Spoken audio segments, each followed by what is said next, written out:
E a RTP está a fazer uma série de entrevistas aos cabeças de lista dos principais partidos às eleições europeias de 9 de junho. E esta noite está connosco João Coutrinho de Figueiredo, que encabeça a lista da Iniciativa Liberal. Olá, boa noite. Ouvimos dizer hoje, e há instantes repetimos, que o país não pode ter medo do crescimento da extrema-direita, dizia Rui Rocha, ainda que algumas propostas possam ser repugnantes. Eu pergunto-lhe, o que é que fazemos? Deixamos crescer? Combatemos estes movimentos? Nós, a bem dizer, andamos há 5 ou 6 anos, nós e outros povos europeus, a tentar perceber a natureza deste fenómeno. E há uma conclusão que parece consensual e evidente para todos. É que o pasto onde estas ideologias e estes partidos vão buscar espaço de crescimento é o pasto da desilusão e da frustração de expectativas legitimamente criadas. E isto é verdade no espaço europeu como um todo e é verdade em muitos dos Estados-membros da União Europeia. Criar expectativas que depois não tem sido possível corresponder. E nesse aspecto preocupa-me particularmente, e aí sim choca-me, que esta geração que agora vai entrar no mercado de trabalho será a primeira que viverá pior que os seus pais. Isto é quase uma quebra do contrato social. Deixamos aos nossos filhos um mundo pior. Mas não temo que as propostas que a Iniciativa Liberal faz também não possam chocar e acabar por não concretizar aquilo que os jovens gostariam e ambicionam? O ponto da minha intervenção anterior é, se nós formos capazes de satisfazer as expectativas legitimamente criadas e voltar a dar à Europa e a Portugal esta noção de prosperidade, esta noção de espaço de liberdade, se conseguirmos voltar a fazer isso, tiramos o oxigênio ao crescimento destes partidos. Tiramos a sua base de apoio que se sente legitimamente frustrada, às vezes até zangada, com aquilo que lhe prometeram e não entregaram. E é por isso que, sim, tenho medo de não sermos capazes de fazer isso. Não termos a coragem política ou competência técnica para não fazer isso. Não podem acusar a Iniciativa Liberal de não ter falado de outra coisa desde que apareceu. Mas tudo aponta para uma entrada forte destes movimentos, destes partidos no Parlamento Europeu. Fizemos reportagem sobre isso ainda hoje, alertávamos para essa questão e hoje vimos também as extremas-direita a unirem-se em força em Madrid. Isto preocupa. O que é que isto pode alterar no cenário europeu e português?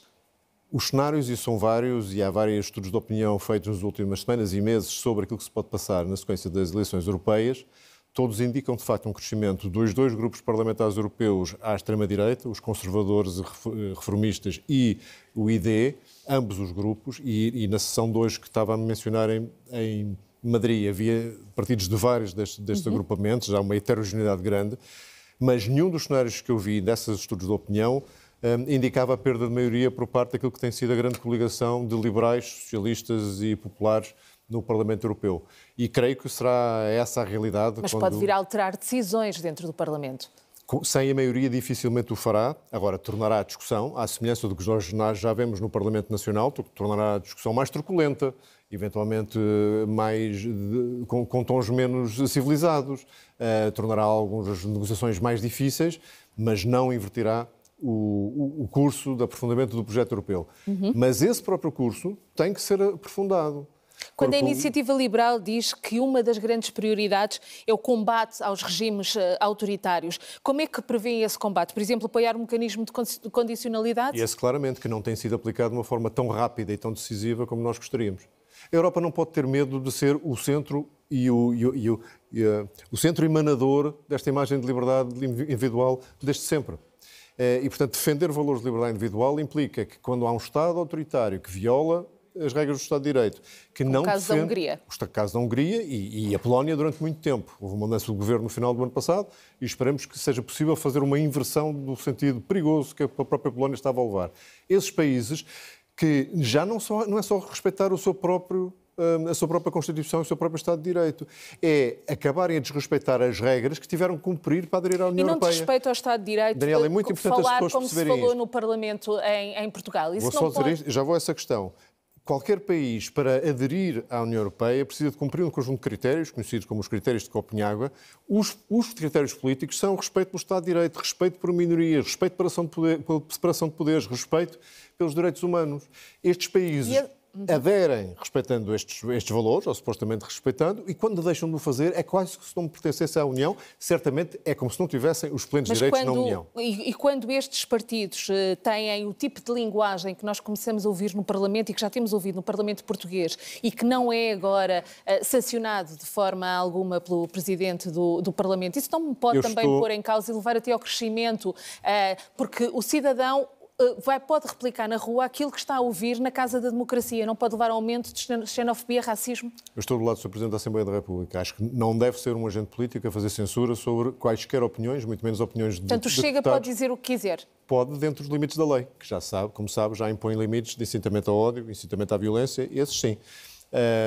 E nós temos que saber viver com liberdade de expressão. Mas sabe que há muito copycat e que isso pode ser replicado na sociedade. Mas este tipo de direitos e de liberdades só são devidamente levados a sério quando nos custam.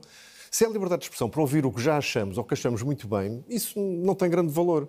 É exatamente para podermos ouvir opiniões que não gostamos. Mas as opiniões, quando não são expressas, elas continuam a existir. E, portanto, acha que se deve continuar a ouvir? Acho que devemos e combatê-las uma vez que são expressas. Agora, por favor, não fazer disto, cada vez que há um caso desta natureza, fazer disto uma polémica tal que acaba a beneficiar o infrator. Em relação à política de migração, o Pacto de Migração e Asilo, como é que se articula solidariedade e responsabilidade também? Porque nós neste momento já vemos, já intitulam quase como campos de refugiados e deslocados dentro do país. Estão nos Anjos, a questão na Gar do Oriente. Como é que se resolvem estas situações? Acho que pôs muito bem. Há aqui que haver equilíbrio entre a dignidade e a humanidade com que temos que receber as pessoas e a possibilidade de o fazer nos números em que os fluxos migratórios têm vindo a atingir. E eu acho que este tema não pode ser tabu, mais um daqueles que não pode ficar só na mão da extrema-direita, e temos que acabar com a coisa mais perigosa, que é esta percepção generalizada de descontrole. Não há organização suficiente, não há fiscalização suficiente e, portanto, em consequência, não há integração suficiente e nós temos que acabar com isto. E nem é preciso regras novas. Na realidade, as regras que existem, basta aplicá-las. E elas não estão a ser aplicadas? Não, eu dou-lhe este número que recolhi no Eurostat. Entre 2020 e 2023, a PSP, que ficou agora encarregue do controle de fronteiras relativamente às pessoas que entram no espaço, neste caso espaço Schengen, português, apenas foram detidas por falta de demonstração de meios de subsistência 25 pessoas em 4 anos. Iria sempre opor-se a tipos de deportação de menores, ou como faz, por exemplo, esse é um o problema Reino humanamente, é um problema humanamente dos mais complexos, porque tem a ver com o facto de se há adultos que tentam entrar no espaço europeu e não são elegíveis à luz das regras que hoje existem, se quiserem acompanhar de menores, como é que fazemos?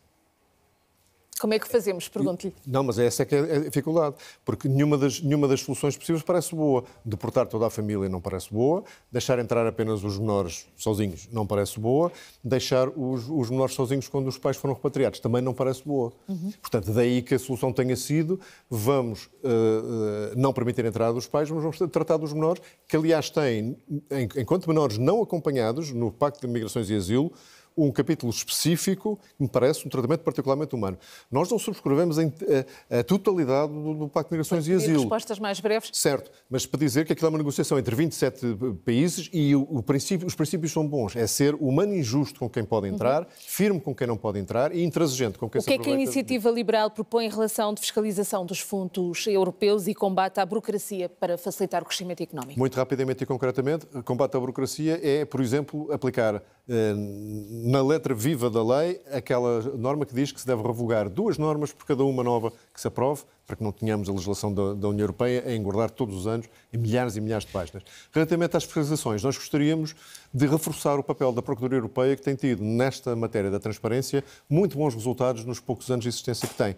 E para isso, não só gostaríamos que os seus poderes fossem reforçados, que os seus recursos fossem reforçados, mas que o próprio processo de seleção do representante, neste caso português, do Procurador português na Procuradoria Europeia, fosse também melhorado, porque é muito pouco escrutinado, quer o papel dos Conselhos Superiores de Magistratura e do Ministério Público, quer o papel do Ministério da Justiça e o papel da Assembleia da República. A meu ver, é insuficiente. Para terminarmos, alterações climáticas. Defendem um mercado único de energia abundante, barata e verde. Isto é possível? É possível descarbonização até 2040? É, se não existirem ideias um pouco peregrinas como voltar a pôr o nuclear na lista É completamente contra isso. Temos a França, por exemplo, a apostar. Não, estou a dizer, o nuclear não pode voltar a ser uma fonte proibida, que é o que o Bloco de Esquerda, por exemplo, propõe. Exato, e era isso Aliás, que eu dizia. o Aceita a abandono possibilidade precoce, do nuclear... Não para Portugal, Portugal não precisa, tem um conjunto de fontes de energia suficientemente renováveis para não precisar, mas se a Alemanha não tivesse desistido da sua capacidade de produção de energia nuclear, não teria tido agora que reativar algumas centrais a carvão, por exemplo. Portugal não, mas um dia poderíamos passar por essa solução, ou a Espanha aqui ao lado Pode, poder o tê-lo? essencial, eu acho que há, com a atual tecnologia, e provavelmente ainda mais com tecnologias que estão em desenvolvimento, a capacidade de produzir suficiente energia abundante, verde e barata no futuro previsível. A questão é que não existe forma de fazer o comércio dessa energia. E só que já terminámos o tempo, gostava de lhe Deixe-me dar esta perguntar. bicada. França tem que se deixar de arrastar os pés porque tem sido um dos principais empecilhos a um mercado único de energia. Só esta pergunta. Também defendem a preservação dos recursos naturais, em particular da água e aquíferos. Pretendem opor-se, por exemplo, aos grandes empreendimentos turísticos que estão a fazer na Comporta, em Alcácer do Sal, que estão a destruir os aquíferos? Os empreendimentos turísticos de luxo? Todos os empreendimentos dessa dimensão que mencionou são objeto de uma avaliação ambiental independente e, se não passarem, obviamente não devem ser construídos. Agora, esses que mencionou, tanto quanto eu sei, têm avaliação positiva. João Coutinho de Figueiredo, muito obrigada por ter estado connosco no 360. Muito obrigado, sou eu. Muito obrigado.